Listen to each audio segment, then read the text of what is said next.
Hey guys, so for today's video, I'm going to show you how to replace a 99 to 06 Chevy Silverado throttle position sensor.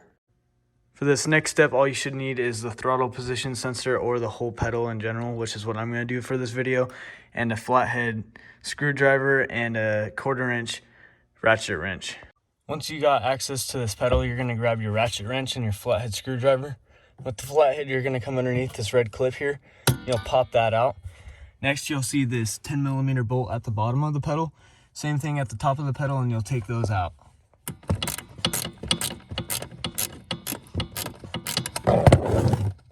You should be able to take these 10mm bolts out from the top and bottom. Once you do that, you should be able to take this connector out. It's got a little clip on the top of it. You'll pull that back and push it out. After you've done all these steps, you should be able to take the pedal assembly out. Once you got the new pedal reinstalled, you're going to want to tighten up these new 10mm bolts. Once those 10mm bolts are reinstalled, you'll be able to reinstall the wiring harness into the throttle position sensor. Once you got that in, you'll be able to take the red clip and install it at the top of the wiring harness.